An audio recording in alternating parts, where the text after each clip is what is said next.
Olá pessoal, como vocês estão? Eu sou o Enki Mingroni, você está no canal Yoga Bhavani, Yoga, Vida e Consciência. No vídeo de hoje eu vou reger um conteúdo produzido pela Carol Capel, né, sobre o apagão cibernético que ocorreu hoje, dia 19 de julho de 2024. Antes de ir para o conteúdo em si, já peço a você que deixe o seu like, que se inscreva no canal, ative as notificações. Mais da metade das pessoas que passam pelos meus vídeos ainda não são inscritos. Se esse for o seu caso, considere aí a possibilidade de se inscrever, beleza? Então, sem muita enrolação, bora lá para o React. Vale lembrar que o React é sobre o conteúdo, não necessariamente sobre a pessoa em si, apesar de a Carol ter um canal muito grande, com quase 3 milhões de inscritos, e muitas vezes, no meu ponto de vista, produzir alguns conteúdos um pouco alarmistas demais, duvidosos em alguns sentidos, trazendo mais entretenimento do que informação em si, ok?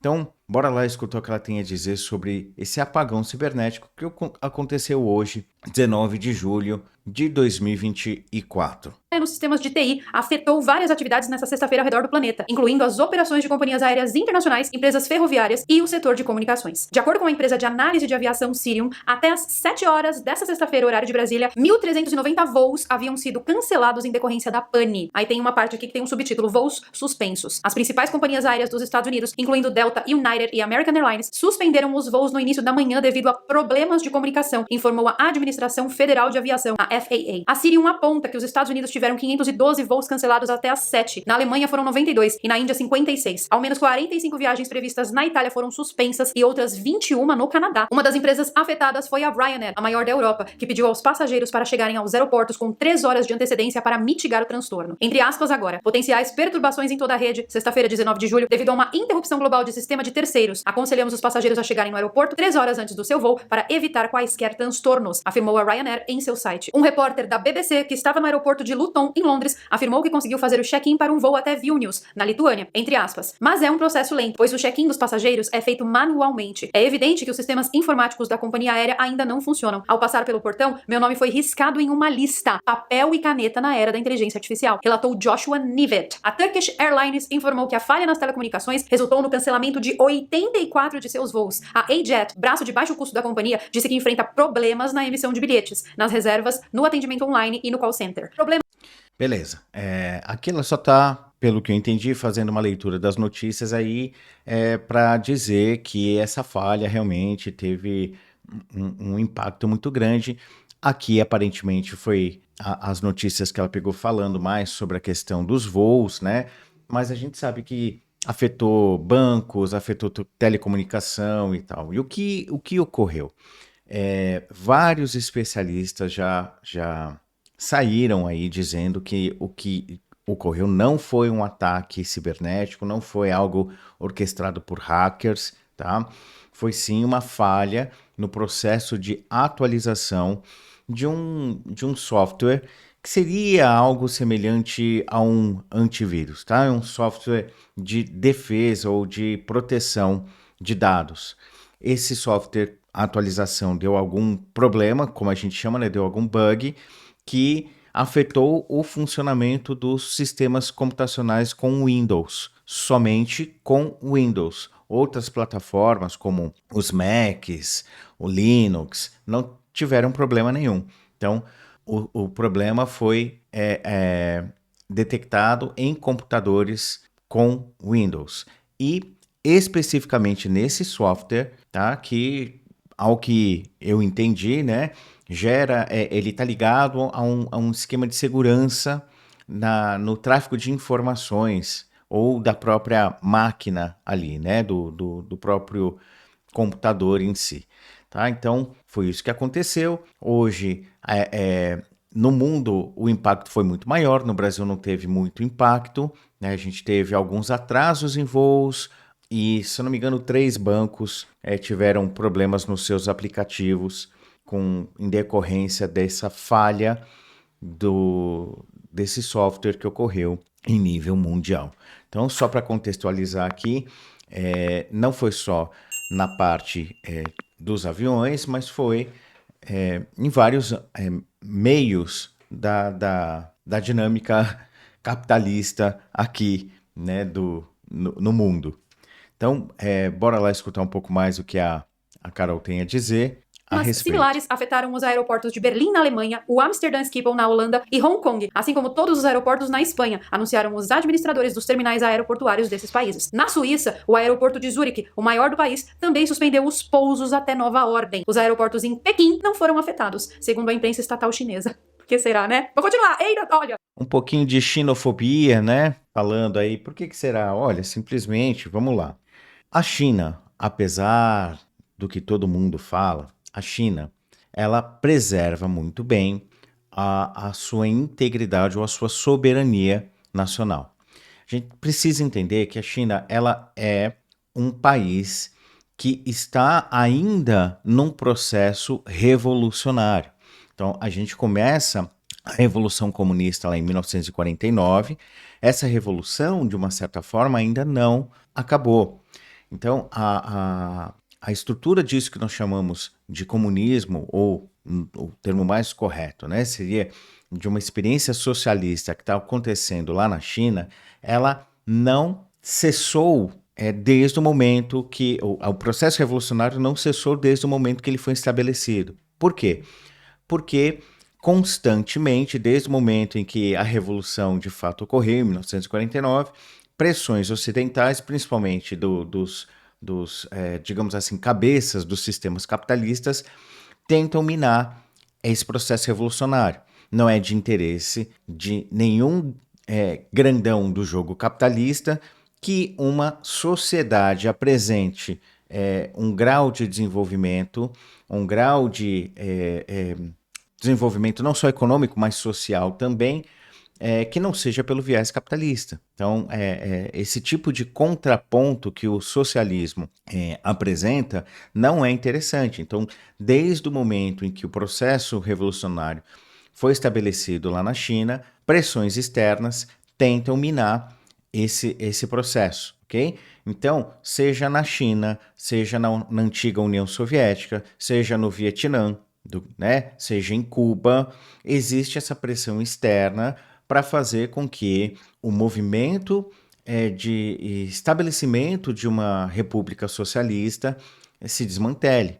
Esse processo ele foi conduzido de maneira satisfatória na antiga União Soviética, culminando aí com digamos assim, né, um desmantelamento do Partido Comunista lá, através de uma inserção cada vez maior de pensamentos alinhados mais a um viés capitalista do que o viés socialista em si. Então, essas disputas internas não cessam no momento em que a Revolução Comunista ocorreu, seja lá na Rússia, seja em Pequim, seja em Havana. Então, a todo instante, esses locais em que o movimento revolucionário com viés comunista foi estabelecido, a todo momento existe uma pressão externa para que esse processo revolucionário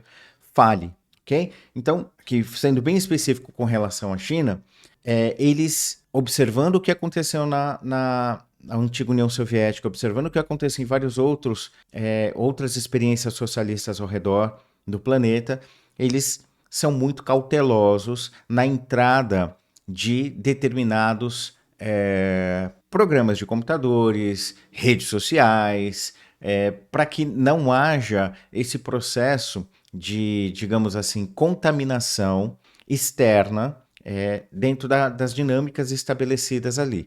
Então, o que se tem de concreto para acabar com essa fala xenofóbica aí, né?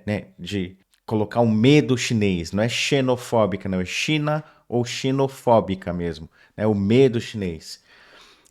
Para acabar com isso, o que se tem? Olha, senhorita Microsoft, é o seguinte, você quer vender os seus programas aqui? Ó, Apple, você quer vender os seus programas aqui? Então aqui, ó, essas são as regras, tá? Você precisa seguir essas regras. Ah, não, então você não vai vender os seus programas aqui. Você não vai se adequar às regras ou às leis do país. Tchau. Simples assim. Facebook é proibido na China? Não porque os chineses, enfim, são ditadores ou qualquer coisa assim. É proibido porque a Meta, a dona do Facebook, a dona do Instagram, não quis se adequar aos termos de conduta estabelecido pelo governo chinês. Então, já que você não vai se adequar às leis do país, você não está permitida a atuar aqui. Quando a gente fala dessa forma da China, por conta desse fantasma do comunismo, as pessoas vão ficar, não, mas também é porque a China, blá blá blá. Mas quando a gente chega aqui, né, no Ocidente, um país qualquer chega e fala, por exemplo, a União Europeia chega e fala, o Apple, o Microsoft, que foi um dos casos, tá? Você não pode colocar o seu navegador junto com o seu sistema operacional. O Internet Explorer não pode ser passado como algo já compulsório, tá? As pessoas vão ter a liberdade de baixar o sistema operacional, não pode ter o seu, somente o seu. Mesma coisa falaram com a Apple, por exemplo. Ah, você está ofertando o Safari, tá? Então, assim, você tem a liberdade de baixar, mas você não pode fazer com que as pessoas comprem já com o seu sistema, o seu navegador de web instalado. Isso a Europa determinou um monte de outras de restrições, a Microsoft, a Apple, né? E ninguém reclamou, falando, não, mas os europeus são ditadores, os europeus são isso e aquilo. Tá? Então, vocês entendem onde eu quero chegar? Existe esse fantasma que se coloca sobre a China, e eu convido vocês a estudarem, se quiserem, a respeito do que é a estruturação de um partido com bases no que Lenin estruturou, assim, né? Porque o poder vem de baixo para cima, não vem de cima para baixo. Então, assim, se o partido tem uma estrutura leninista, como é o Partido Comunista Chinês, por exemplo, por mais que seja polêmico que eu vou falar aqui, né, fica muito difícil de se estruturar alguma ditadura como a gente conhece ou pensa aqui, tá? Então, a base tem um poder de decisão muito grande, tá? Um poder de decisão muito grande. Então, não há na China, como está estabelecido hoje, um poder ditatorial do presidente, tá? Aqui eu não estou fazendo uma defesa apaixonada, não. Eu só estou trazendo fatos, ok? Se vocês quiserem, vão pesquisar. Por que que eu estou falando dessa forma? Porque eu também cansei de ser, digamos assim, pressionado por esse medo amarelo, o medo da China, o medo dos comunistas. Eu também fui bombardeado até que um dia eu falei, não, peraí, deixa eu ver direitinho essa parada. Deixa eu parar de absorver o que os outros estão falando e começar a discernir por mim mesmo. Comecei a buscar fontes, comecei a observar que as coisas não eram do jeito que estavam sendo transmitidas. Muitas das fontes que transmitiam esse terror ou fantasma do comunismo, depois eu fui ver, eram todas fontes financiadas pelo governo americano, pela CIA, por exemplo. E aí, como é que você vai dar credibilidade ao negócio desse? Então, procurem de uma forma tranquila, sem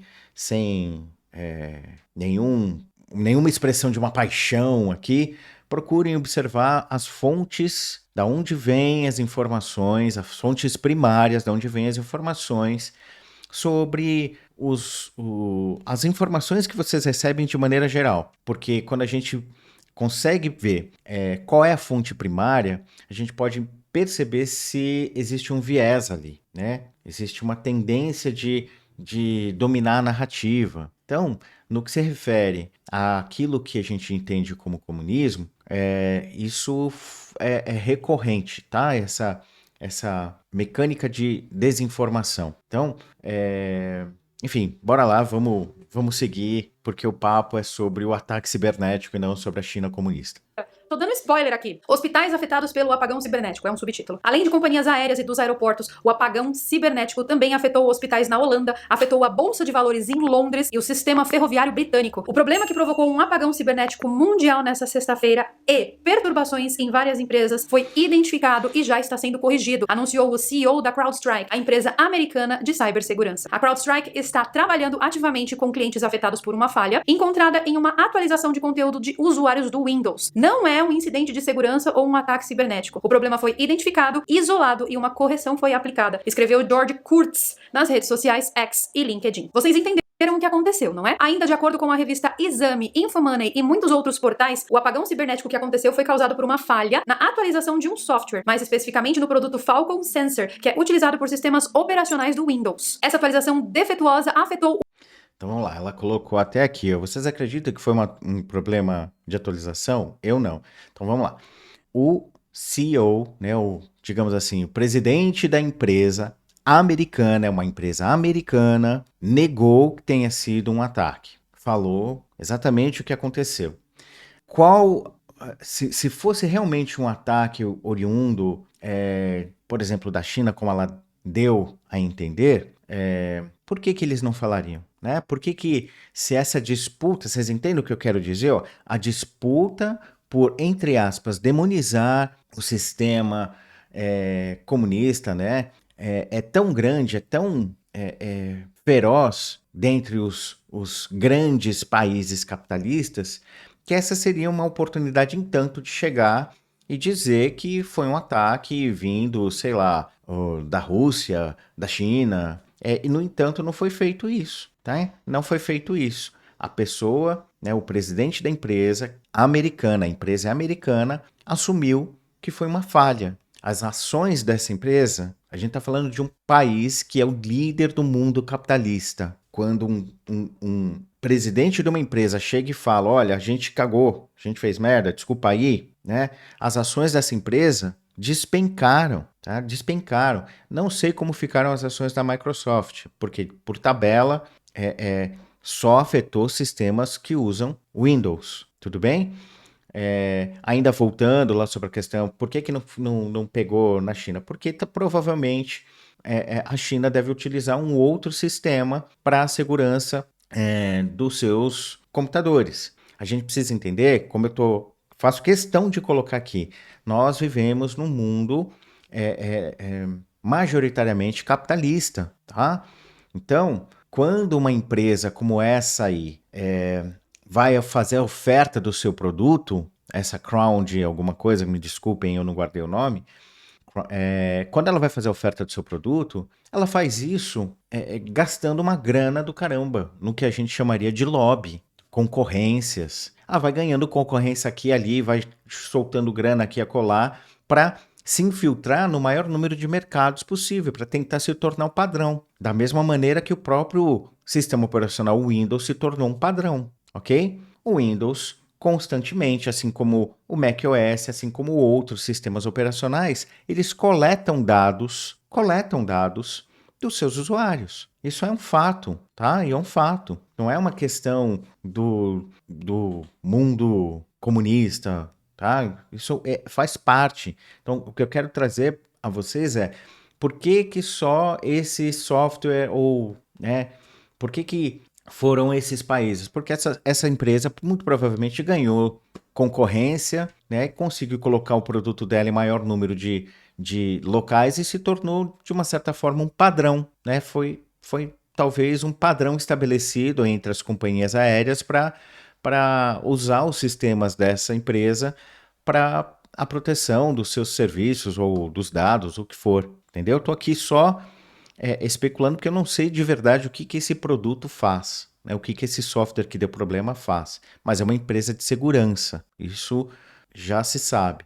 Então, é por isso que provavelmente não afetaram a China, tá? Então, assim, pensem com discernimento sobre isso. É uma empresa americana em que o cara, né, capitalista, os caras querem grana. O presidente da empresa veio e disse, erramos, por isso e por isso. O problema já está sendo feito. As ações dessa empresa caíram pra caramba. Qual a vantagem que esse cara tem de não dizer, por exemplo, se ele sofreu um ataque cibernético de hackers ou qualquer coisa, seria muito melhor financeiramente ele dizer que sofreram um ataque, né? Que esse ataque veio de uma outra nação. Ele podia dar direcionado, talvez o negócio dele ficaria um pouco mais protegido, mas ele simplesmente alegou que foi uma falha. Erramos. Então ponderem sobre esse aspecto também, ok?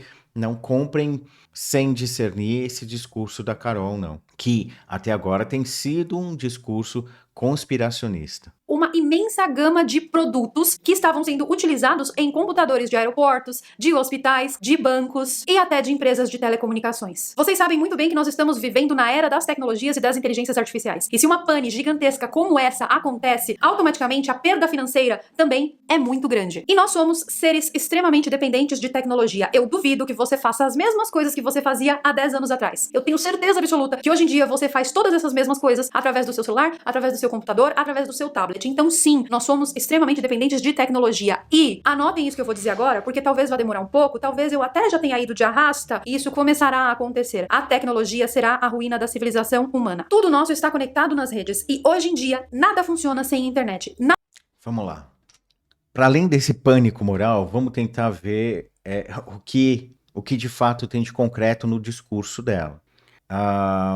Nós, há 10 anos, fazíamos coisas no sentido de acesso à tecnologia, fazemos coisas que hoje nós não fazemos? Muito provavelmente, tá? Muito provavelmente. A tecnologia não será a ruína da nossa civilização, tá? Por quê? Porque a gente está acostumado a achar que tecnologia é isso que nós temos hoje, tudo bem? Mas não é. Quando os caras na época das cavernas começaram a fazer os seus machados, começaram a fazer as suas lanças, começaram a desenvolver outras ferramentas, isso é tecnologia. Isso foi um avanço tecnológico. A invenção da roda, né? A invenção da fermentação, ou a percepção do processo de fermentação e a invenção do que hoje a gente chama de cerveja, que deveria ser uma bebida semelhante, não igual ao que hoje nós chamamos de cerveja, né? O desenvolvimento da agricultura, tudo isso é tecnologia. Tudo isso é tecnologia. Tecnologia não está ligado à mera tela luminosa e botões e circuitos eletrônicos. Isso é um paradigma que a gente tem. Isso é um paradigma que a gente tem. Tudo bem? Então a gente precisa colocar os pés no chão.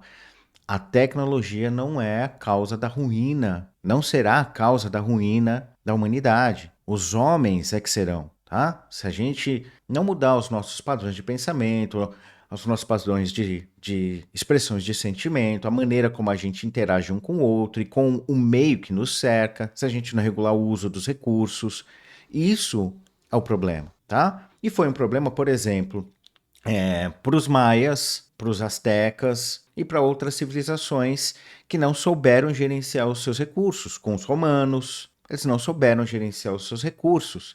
Não foi um problema de tecnologia, foi um problema de gerenciamento, tudo bem? A tecnologia, ela, infelizmente, dentro do paradigma que nós temos, essa ideia de tecnologia que a gente vivencia hoje, a gente achava que durante o processo da Revolução Industrial, a tecnologia iria facilitar a vida do homem, no sentido de gerar ao homem uma maior possibilidade de atuação perante a natureza, se dedicar melhor ao outro, trabalhar menos. O que ocorre é exatamente o oposto. Nós trabalhamos hoje muito mais do que um camponês trabalhava na Idade Média. Não sei se vocês sabem disso, mas tem um dado aí da OCDE que aponta que, por exemplo, os brasileiros trabalham cerca de 213 dias por ano, uma coisa assim, posso estar falando esse dado de maneira imprecisa, mas que um camponês da Idade Média trabalhava 150 dias por ano, cerca de 150 dias por ano. Então a gente tem muito mais tecnologia, entre aspas, muito mais facilidade, como a Carol está colocando, né? Imagina, né, para quem é mais, entre aspas, antigo, né? Quem aqui já não dirigiu com um guia de ruas no carro, né, para tentar saber onde era tal lugar e tal? Então hoje a gente usa GPS. Hoje a gente usa outras ferramentas, né, que transformaram aquele calhamaço de folhas em algo simples, eficiente, tudo bem? Então, o problema da tecnologia não é a tecnologia, mas a relação que nós, seres humanos, estamos criando com ela. A gente pode achar que, como está sendo aí atestado, principalmente nos Estados Unidos, que as crianças, os jovens, eles estão perdendo vocabulário, eles não estão conseguindo se expressar mais de uma maneira eficiente, porque o cérebro foi se acostumando com esse uso excessivo, entre aspas, de tela, tá? E aqui eu não estou falando de uma maneira a condenar o uso de tela, eu sou um entusiasta da tecnologia, tudo bem? O que eu quero dizer é que se a gente não estimula o cérebro, ele vai se adaptar aos estímulos que a gente está dando. Se a gente não dá uma variedade de estímulos a ele, ele vai se adaptar aos estímulos que ele está recebendo. Então, assim, o processo de evolução da mente ou do cérebro, como a gente conhece, ele está todo ligado à maneira como nós interagimos com o ambiente. Então, muitos dos processos cognitivos, muitos dos processos de localização espacial, de autopercepção corporal, tem a ver com a maneira como a gente se relaciona com o ambiente. E é claro que o advento da tecnologia fez com que a nossa relação com o meio mudasse. Então, o problema não é a tecnologia, mas a maneira como a gente se relaciona com ela. Tá? E essa mudança de relacionamento ocorreu também, por exemplo, quando o ser humano saiu do seu estado de grupos nômades e passou a se assentar por conta do desenvolvimento da agricultura. O cérebro, nesse momento, né, através da sua plasticidade, foi aprendendo a interpretar a realidade, a nova realidade que os seres humanos estavam experimentando, tá? Então, de novo, o problema não é a tecnologia, é a forma como a gente se relaciona, tá? Esse discurso da Carol, ele é só uma expressão de um pânico, tá? Tá querendo propagar um pânico, tudo bem?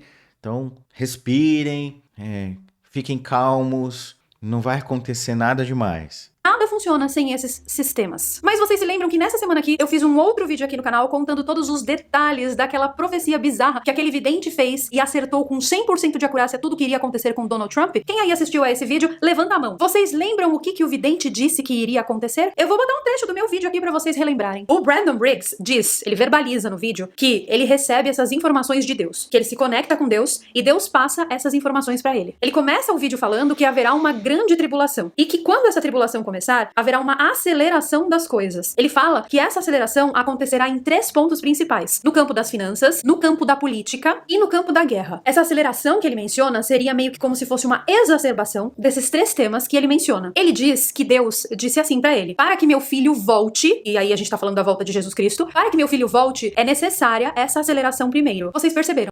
Com todo respeito ao cara que fez a previsão, mas é uma previsão genérica que qualquer um poderia fazer, tá? Enfim, sabe? Não precisa, com todo respeito, de novo, a gente não precisa conversar com Deus, como foi proposto aqui, para saber que a gente vai ter problemas econômicos, para saber que a gente vai ter problemas de guerra, né? Não precisa disso, é só a gente observar com os pés no chão, fazer uma leitura crítica da realidade material concreta em que a gente está inserido, que nós vamos perceber, ou já devíamos estar percebendo, é fácil de notar, né, pelo aumento da atuação do fascismo, por exemplo, em escala mundial, tá? Que o sistema capitalista está em crise, E essa crise é por recurso, tá? Por recurso, por mercado. Ponderem sobre isso.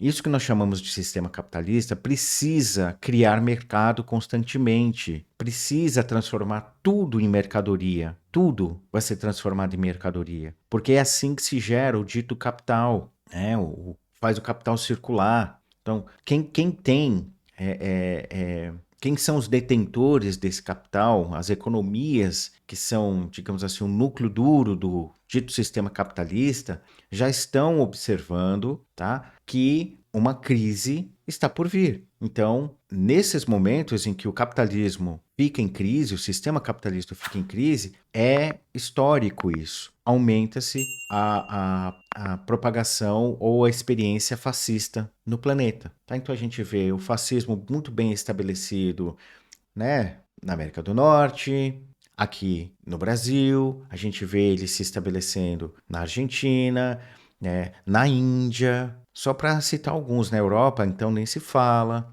né? Grupos de extrema direita com tendências tantantanzistas se reunindo abertamente, falando abertamente sobre as suas predileções, né? Esse tipo de pensamento um pouco mais eugenista a gente vê ocorrendo em vários lugares do mundo. A gente vê caminhões passando, por exemplo, no Canadá, fazendo terror, né, psicológico com a população, instigando a população a perseguir os muçulmanos. Tá? Tudo isso são fatos, não é teoria da conspiração. Tem imagens, tem vídeos sobre essas ações. Tá? Então, todo esse processo que eu estou narrando, ele está intimamente relacionado aos momentos de crise do sistema capitalista. E uma das formas que o sistema capitalista tem de se regular é criando guerras, pessoal, sabe?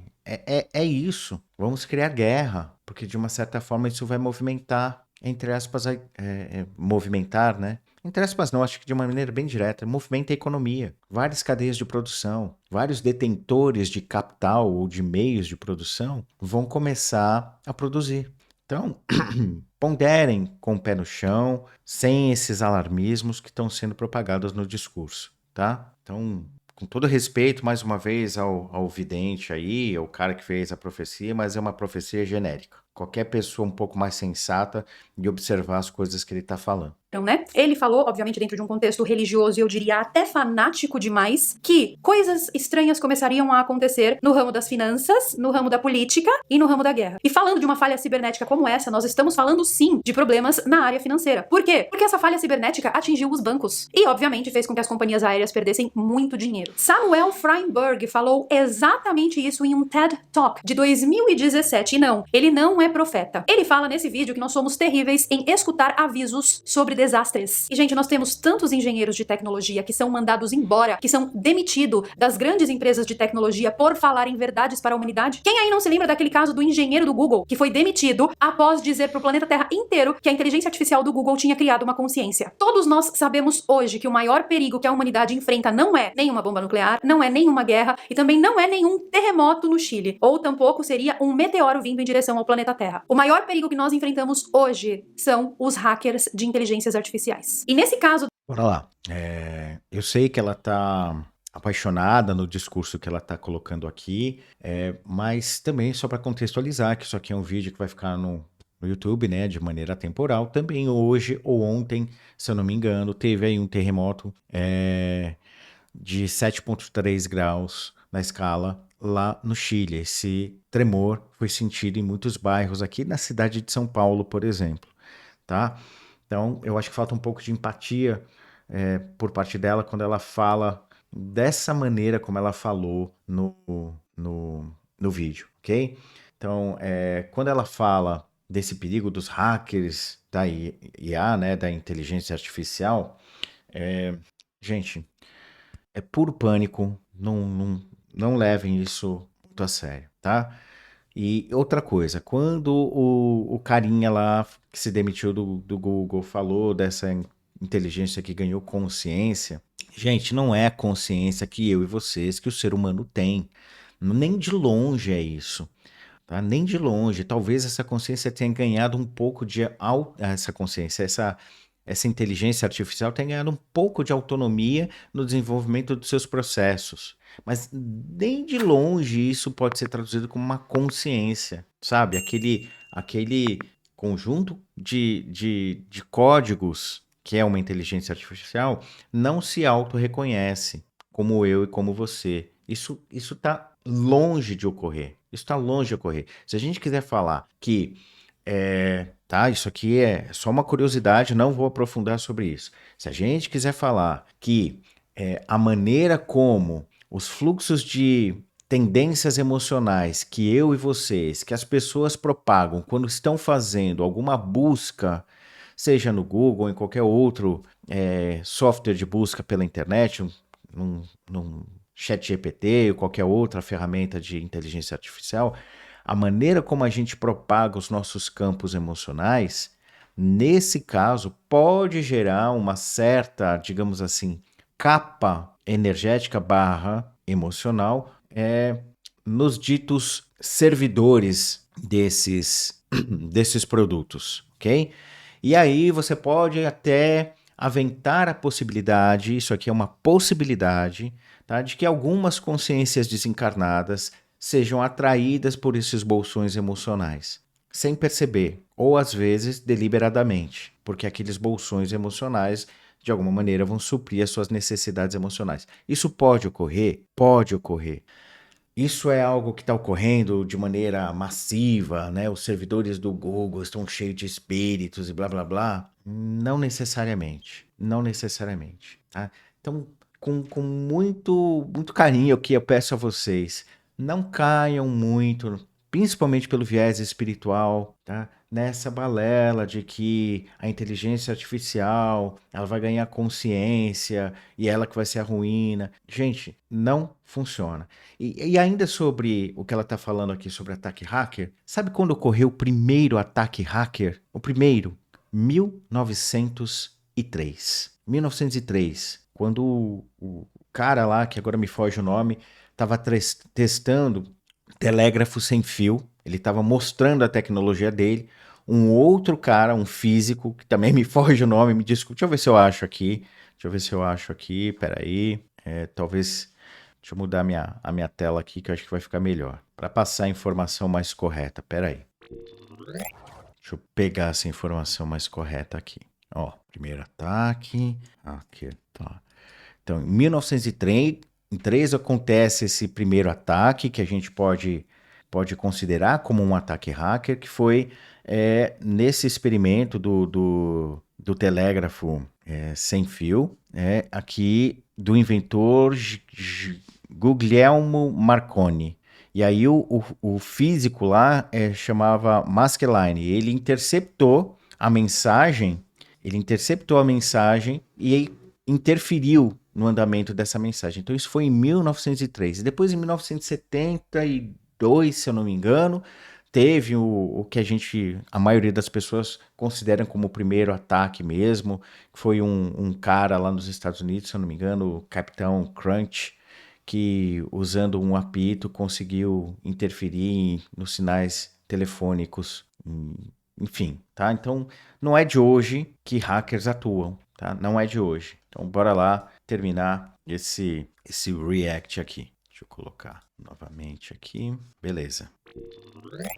Das tecnologias, os avisos são muitos. Mais uma vez, como disse Samuel Freinberg, nós somos péssimos em escutar esses avisos sobre desastres. Até abduções alienígenas na década de 70 falavam sobre isso. Quem aí não se lembra daquele caso da escola Ariel, onde as crianças tiveram contato com seres que desceram em uma nave e disseram mentalmente, em uma transferência de informação, que a tecnologia seria a ruína da humanidade. Eu falei há 2 semanas aqui no canal que o maior ataque hacker da história tinha acontecido com inteligências artificiais. Quem aí assistiu esse vídeo sabe muito bem do que eu tô falando. Agora, você se lembra o que eu disse no final desse vídeo? Bom, eu vou colocar mais um trechinho aqui pra vocês. Pois é, agora se liga nisso aqui que aconteceu. Pela primeira vez na história, foram detectados ataques hackers a milhares de servidores de inteligência artificial. Uma empresa de segurança chamada Oligo descobriu o primeiro ataque massivo da história a servidores de inteligência artificial. Os hackers tiveram acesso durante 7 meses a diversos servidores, incluindo servidores da OpenAI, que é a produtora do ChatGPT. E você aí usando a versão gratuita do ChatGPT e achando que essa ferramenta serve para deixar a sua vida mais fácil. Ai, nossa, como eles são bondosos e caridosos. Eles dão de graça um negócio que resolve nossos problemas. Não foi só o servidor da OpenAI que foi afetado, não, tá? Foram vários. Foram centenas de milhares de servidores hackeados. E um outro servidor famoso que foi atacado foi o servidor da Amazon. Os hackers que fizeram isso usaram esses servidores e todo o conhecimento da inteligência artificial para minerar criptomoedas. Confia, continue confiando. Já pensou ano que vem quando as inteligências artificiais vão se combinar com robôs, tipo aquele robô da Tesla, o Tesla Bot, e o Vou robô parar. Atlas? Bora lá. Muito provavelmente, esses hackers fizeram esses ataques aos servidores das inteligências artificiais, das empresas como a ChatGPT e tal, a OpenAI, né? Porque esses servidores utilizam GPUs, que são o que a gente chamaria aqui, né?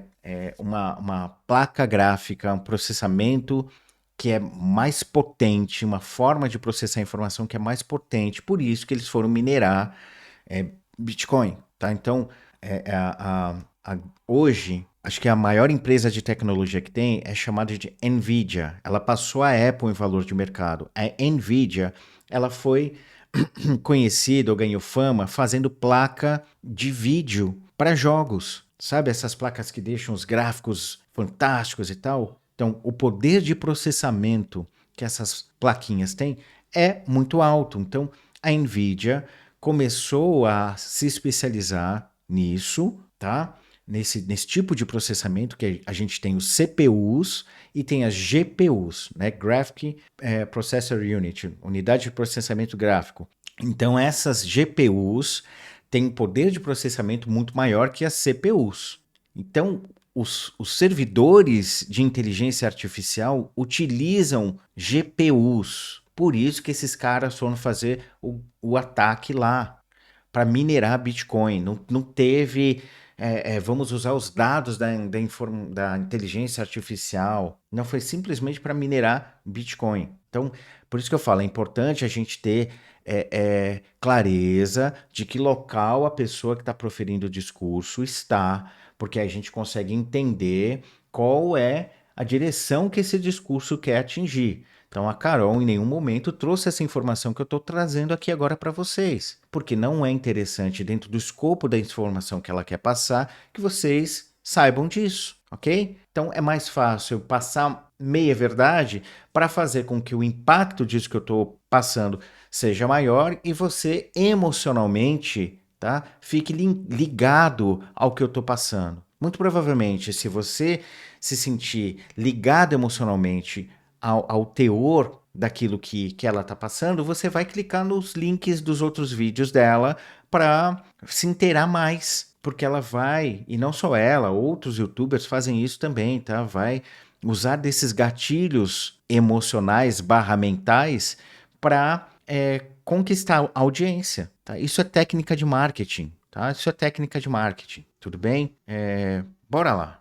Da Boston Dynamics. Vocês já imaginaram o que pode acontecer se uma dessas inteligências artificiais é hackeada e o robô começa a se voltar contra as pessoas da casa dele? Então, meus queridos, acreditem vocês ou não em profecias ou em previsões, ou até em programação preditiva, se assim você quiser chamar, esse filme da Jennifer Lopez que está na Netflix já está começando a se tornar realidade. Bom, não percam por um absoluto nada a nossa live que vai rolar amanhã às 1h15 do horário de Brasília, porque nessa live eu vou abrir com vocês todas as cartas daquele... Pessoal, se vocês puderem, percam a live, tá?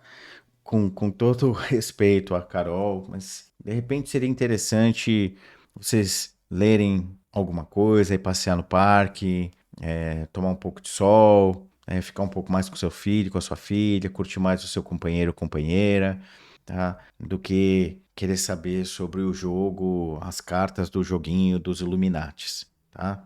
Então, é isso, pessoal. Bem difícil fazer alguns tipos de reacts, porque a falta de responsabilidade em passar algumas informações é muito grande por parte de alguns comunicadores, tá?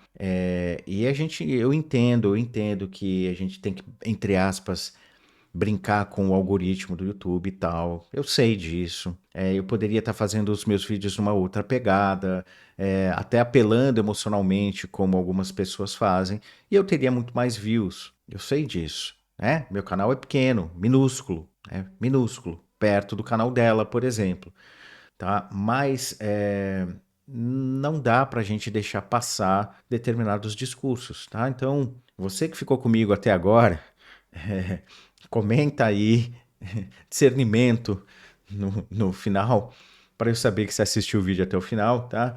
Porque é o que a gente precisa. Precisamos, calma, respira, não leva a ferro e fogo o que foi dito. Não é bem assim. Tem um pânico ali, tem até um pulso de ansiedade, tá? Observem isso. Depois, se vocês quiserem, tá? Assistam o vídeo sem o meu react, para ver se vocês não vão ficar com um pulso de ansiedade, uma sensação de urgência, tá? Porque essa é a forma como o vídeo foi feito. Ele foi feito para gerar isso, tudo bem? Para que você ou quem quer que seja que assistiu o vídeo fique com uma tendência de consumir mais conteúdo para saber de verdade o que está acontecendo. E se vocês analisarem com todo carinho, tá? Eu tenho aqui todo respeito a Carol, eu vou dizer isso. O vídeo não falou nada demais. Entre aspas, para não falar assim, sabe, português claro, o vídeo não falou nada com nada. O vídeo é vazio de conteúdo, tá? E isso vai gerar, em algumas pessoas, a sensação de que ela precisa saber mais, de que eu preciso ficar inteirado. Existe uma síndrome, inclusive, dentro das pessoas que utilizam demais as redes sociais, né, que consomem YouTube, Instagram, TikTok, o que for, existe uma síndrome que é a síndrome de estar ficando fora, né? Eu não tô na crista, eu tô perdendo a informação, eu tô ficando para trás. Existe esse tipo de coisa, né, de sensação que está acometendo muito das pessoas que utilizam essas redes, né? O YouTube é uma rede social, tá, pessoal? Para quem ainda não se ligou, tá? É uma rede social. Então, observem sobre isso também, né? Tenham discernimento, fiquem tranquilos, tá joia? Então, muito, muito obrigado por vocês terem me acompanhado até aqui. Observe aí no link da descrição todas as formas que você pode, que você pode ajudar o canal a crescer, tá bom? Pode se tornar membro, fazer uma doação via Pix, pode simplesmente comentar, compartilhar esse vídeo, isso já ajuda pra caramba. Então, mais uma vez, obrigado e a gente se vê numa próxima.